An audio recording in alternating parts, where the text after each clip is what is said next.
friends, and welcome back to Rugged Mountain Homestead. My name is Sarah, and today I'm really kind of excited to be doing my first Q&A video. I've received some questions over the past week, and some of them are like really excellent, and I'm excited to answer. And I love being able to interact like this. And so anytime you have any questions, just go ahead and drop them in the comments or send them to me privately by email. My email address is on our About page, and you go down to the bottom where it says email. You can just click on it right there and my email address will appear. So I am so glad to be sitting down for a few minutes and visiting with you doing this. It has been one heck of a busy, crazy, draining day. So let's go ahead and jump on in. The first question I got was about the basil tea, basically about how strong is it. Basil, to begin with, is a strong herb. It has a very bold flavor. If you like basil, in your cooking, fresh basil on pizza or with, wet mozzarella, things like that, then you will really enjoy this. How strong it gets really is completely your choice. It depends on the amount of time that you steep it. So like where the first time I made it this year, I wanted that flavor strong, so I steeped it for 30 minutes. You gotta think, like, usually when you make yourself a cup of tea, you're only steeping the tea bag for 9 or 10 minutes. If I want Dean to enjoy it as well, I will only steep it for 20 minutes. So my advice is, if you don't like a really strong taste, I would steep it probably for 15 minutes and go from there. If you think you can handle a little bit more than that, you'd like a little bit more than that, then just keep increasing in time. But I wouldn't start out at 30 minutes if you don't want a really bold basil flavor. But it is really good, and you can taste the honey and the lemon. It gives all the nice hints of those flavors. So I encourage you to try it. You may not like it, but I absolutely love it. Super refreshing. This is a great question. It's one that many people have asked. And probably from seeing our videos, it's probably because of that. Does grass grow in our area? Not in the way that it does on the East Coast. You have to really baby your land to have grass. This is the Southwest. So after soil has been disrupted, like with building this cabin, usually the first year afterward, it grows tumbleweed. Tumbleweed is a huge nuisance. I will equate it to like Bermuda grass, crabgrass, something that's deeply rooted and serves no purpose but to reseed itself and to stick you when you try taking it out.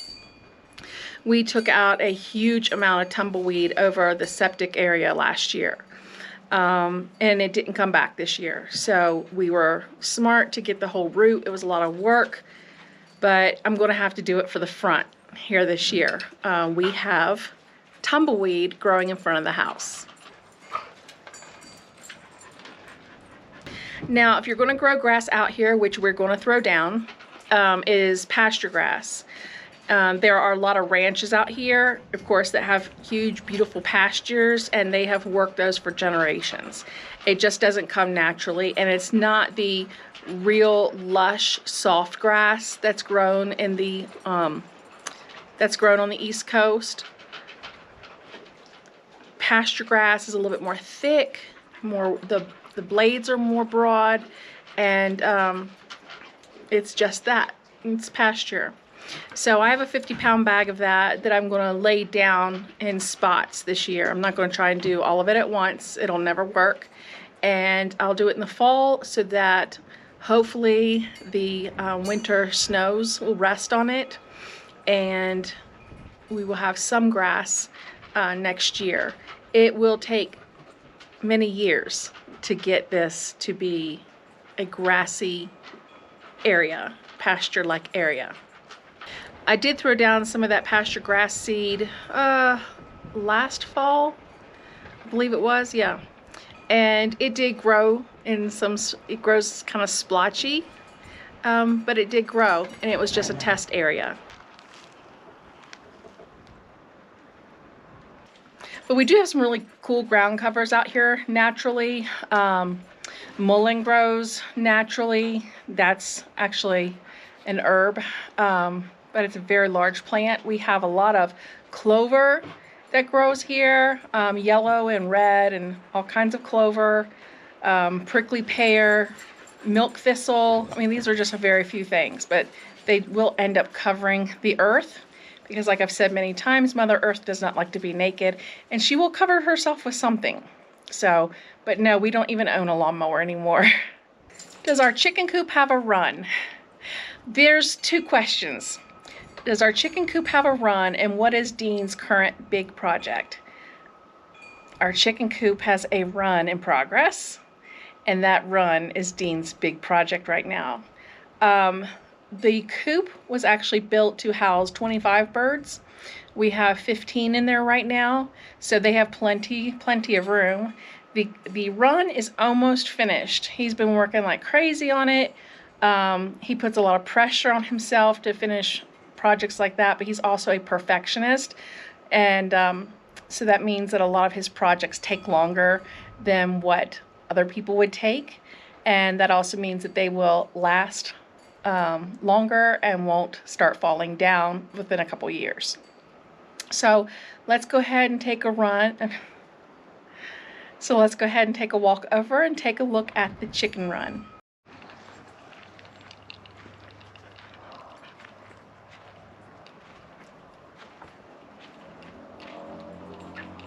This is the chicken run. It may not look like it from here, but this is 12 feet, which is plenty of room for 15 birds.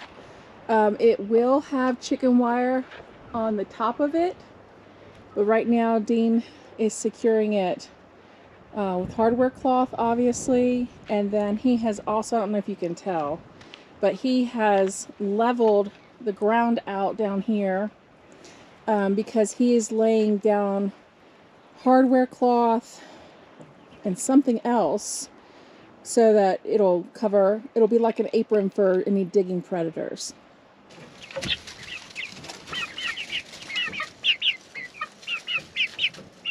I gave you ladies some treats earlier. Now the windows, they will have wooden shutters, and they will probably go on last. But we keep them locked up at night. And a quick story about the chickens. I'm always kind of a big baby when it comes to predators. I've gotten a lot better since living out here. So I was kind of concerned. And of course, Dean built that coop like Fort Knox. Anyway, the story. A couple weeks ago, the dogs were asleep. We were asleep. It was probably 2 o'clock in the morning. It was wee hours. Anyway, Wyatt starts barking, which is completely out of character for him. And so when I get up and I look at him, he is at the door. I mean, standing at the door like ready to bolt, and he's barking, "Let me out, let me out." So then Annie, she was like right behind him. So I open the door. They just go out like a shot. Josie is in a crate, so she's dancing around there wanting out. Dean comes in wanting to know what's going on, and I just told him that, and he says, "Well, you won't let Josie out?" I said, "Sure, why not at this point?" So I followed the dogs. Dean and I both followed the dogs, and sure enough, they had sensed a predator of some kind. I don't know what it was, on the property, and they had gone right near the chicken coop. It wasn't at the chicken coop, but probably, could have been. And they took care of it right then and there. Whatever it was took off and hasn't been back. So the dogs are really good at doing their job. That is their main job, to look after this place like that, and they do. So it all works out. The chicken wire across the top is just going to be stapled in, and it will keep any flying predators out. and it'll keep our birds from getting out. I probably eventually will clip wings. It just gives me the heebie-jeebs right now. It's the equivalent of cutting your fingernails. You're not cutting into their wing per se. You're just cutting the feather tips off just enough where they can't gain height. All of my chickens are hens. They will all be laying eggs soon. I do not have any roosters on purpose. First of all, roosters can be very challenging, and I didn't want to deal with that. I didn't grow up around chickens. We didn't have chickens. I grew up in suburbia, so I just wanted to ease animals onto the homestead. So no roosters. You can still have eggs without roosters. You just won't ever have live eggs. They won't ever turn into chicks. So the hens will lay eggs, but if they ever go broody, what's considered going broody is kind of like nesting, like what women do before they have a baby, and then they won't get up off the eggs because basically they're nesting thinking that they're going to hatch, that they're hatching them out, and they're not. So they will all lay eggs, probably, if it goes just by their age. Usually hens start laying eggs anywhere between, they start at 18 to 20 weeks. That would put these hens laying eggs starting around the late September, which will be funny because, I shouldn't say that, but I am going back east to visit family. And Dean's gonna be holding down the homestead. So if the chickens start laying eggs while I'm gone, that'll be an experience that I get to miss. But I'm not sure they will, because chickens don't lay eggs usually in the winter as the days get shorter. They lay according to the sunlight, how many hours of sunlight there is. And so as the days get shorter and they have less exposure to that, then they don't lay. They don't lay at all in the winter. You actually have to put a light in their coop, like artificial light, to keep them laying through the winter. And I don't want to do that. I don't want to mess with nature. If they don't lay for me until spring, I've already come to terms with that because we did get chicks late spring, but that was done on purpose because it's still cool here. You can still have some very cool nights in May here. There is no plan to butcher any of our hens.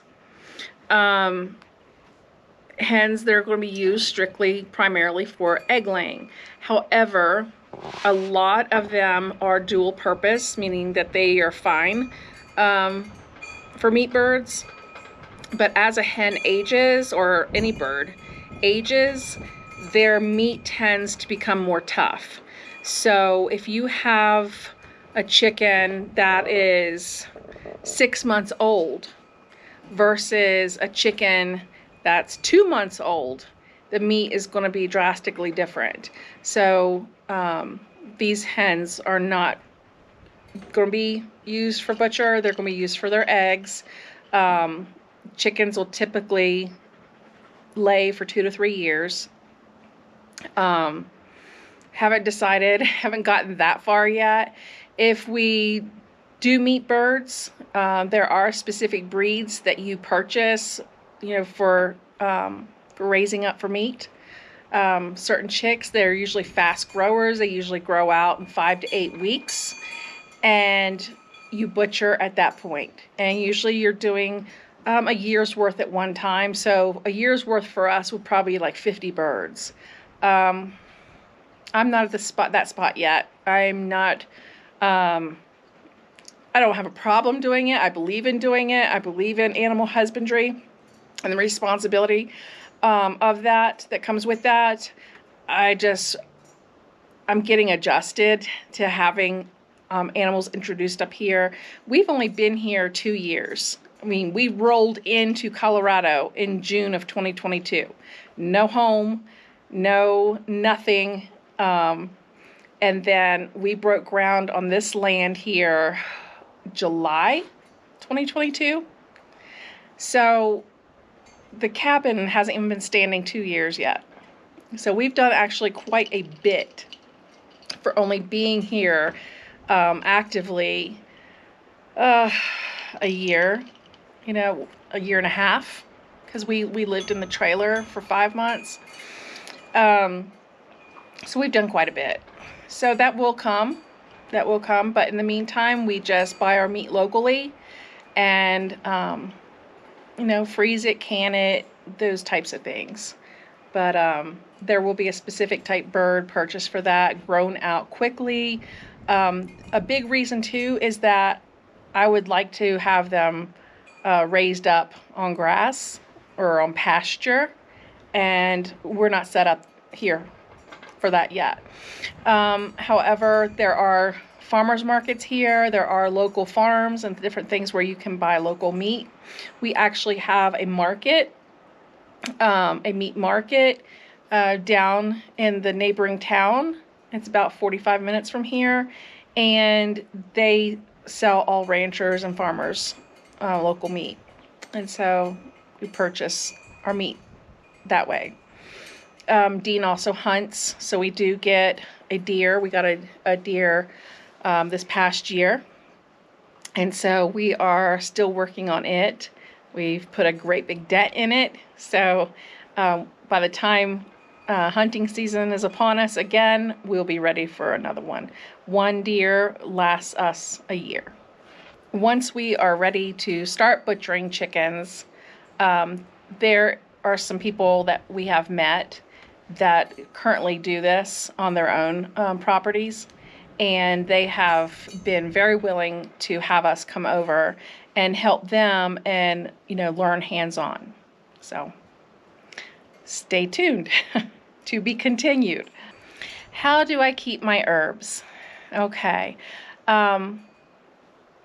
let's go inside the house real quick and I can show you, because I've been processing herbs all day today. Now, before we even get started on this part of the conversation, it is summertime and it is garden time, and it is a lot of things going on between preserving, whether it be whatever it be. It's a very busy time. So the house is not perfect. It happens, and I'll get caught up, so don't judge me. Here we have some fresh thyme from this morning. This is dill that's already been processed. I'm just drying it out a little bit more, so I'm just leaving that there. I have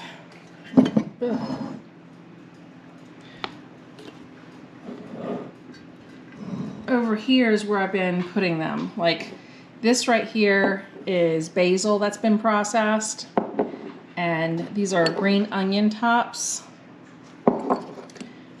I have dill, oregano, that's a full bottle now, and parsley. Okay, so when I'm doing my herbs, if I'm going to use fresh herbs in a recipe, I just chop them up, do a rough chop, and throw them in whatever I'm doing. If I'm wanting to preserve them for long-term use, I generally don't freeze mine, because it does lose a lot of the flavor, in my opinion. So I do dehydrate them, and all those bottles are from dehydration. This is my dehydrator. It is an Excalibur. I believe it is 8 trays. 2, 4, 6, 8, 9. It's 9 trays. I have some waiting to go tonight. These 3 trays right now are filled with fresh oregano. I have some basil to go in, some, of course, the thyme and more dill, a lot of herbs being dehydrated. And so then what I do at that point is I take my mortar and pestle right here. It's very heavy, it's marble, and then I grind it up. Now, I could use the food processor. Typically I don't like to, because it does get them to a very fine powder. I did that with the parsley, and at the bottom there, it's more like powder. So I stopped and just started using the mortar and pestle. But that is a very vibrant green. That is another great thing about the fresh herbs. So that is how I preserve mine. I don't freeze any of them. I'm just sitting here trying to think. That's basically what I do, is I dehydrate them all and then grind them down and put them in little jars and then use them for seasoning. I would use the food processor if I wanted to grind anything to a powder like garlic or onion, something big like that. And the dehydrator, this dehydrator can do it all. It has all the settings on the dial up here for whatever it is that you're doing. So if you want to dehydrate onion slices, you would dehydrate them and then throw them in the food processor and grind them down till they're a powder. Same thing with garlic. I'm not going to have enough onions this year to do that because I only planted 30 and I've already pulled up 3. So that'll be something for a future project. This next one's kind of a little bit of a silly one, but I guess it's a good question if that's what you're thinking about. But why am I always wearing a white shirt? I do have other clothes, and I do have some really cute t-shirts that I wear around here from time to time. Firstly, the reason why I wear a white shirt, a white t-shirt a lot, is because the sun UV is extremely strong out here. We are usually at an 11 in the summertime, which is extreme. And I am very fair. And so I wear a white t-shirt anytime that I'm spending any amount of time outdoors. There's been a couple times in videos that I've had like my gray chicken t-shirt on, and you're burning up. It absorbs the sun, whereas white t-shirts, things like that, do not. So that is why I wear a white t-shirt.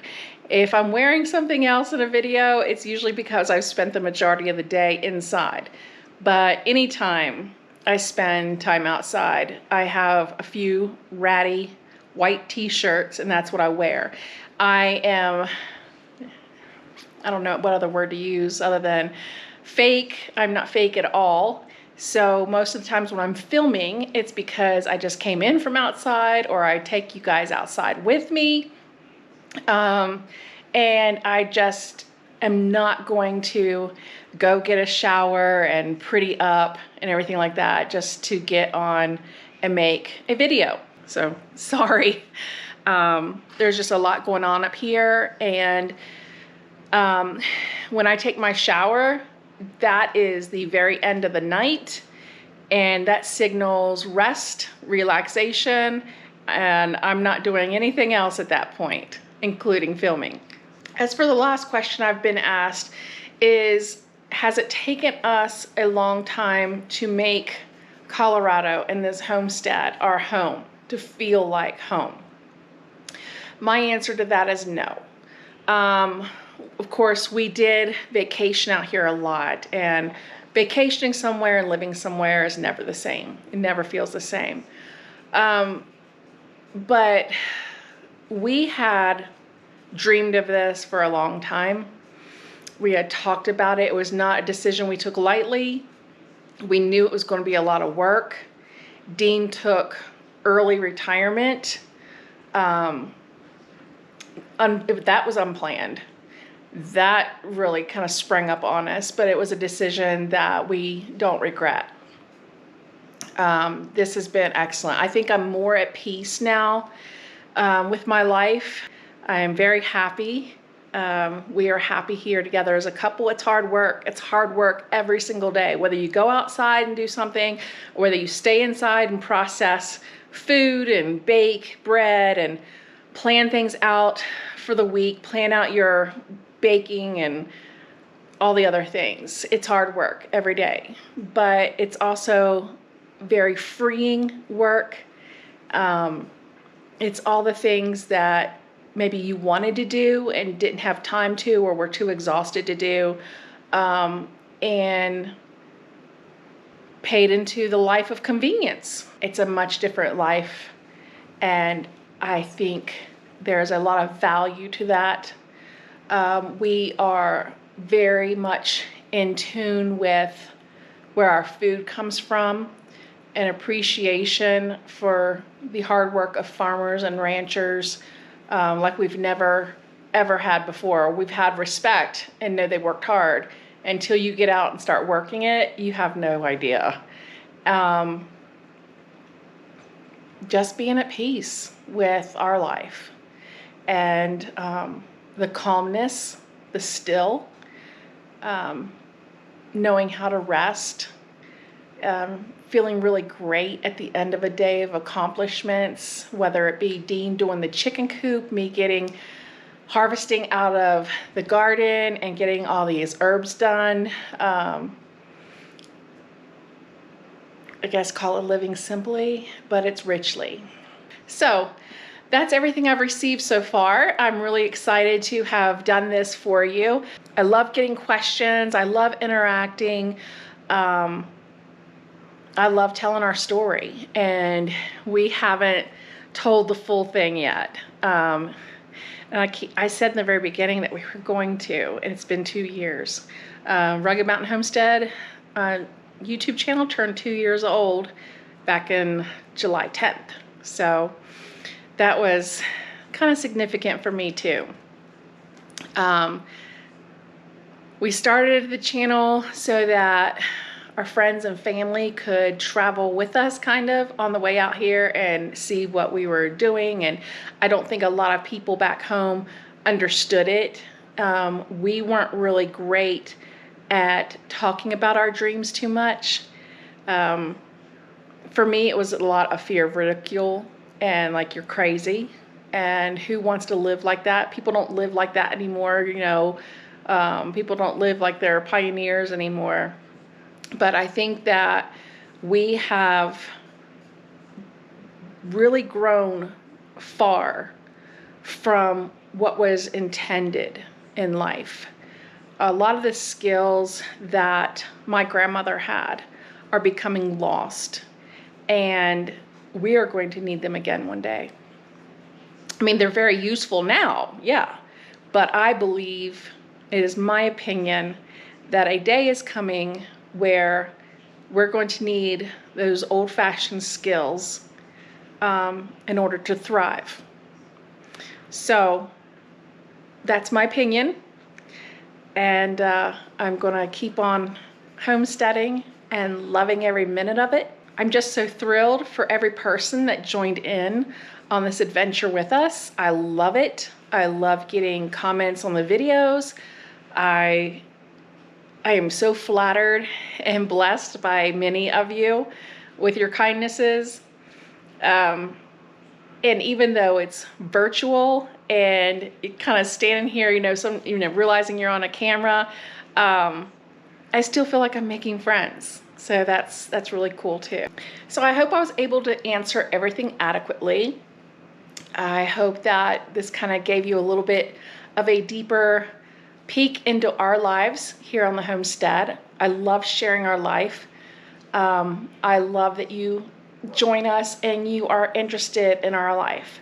That is extremely rewarding for me, for Dean, and exciting. So thank you. Thank you for being here.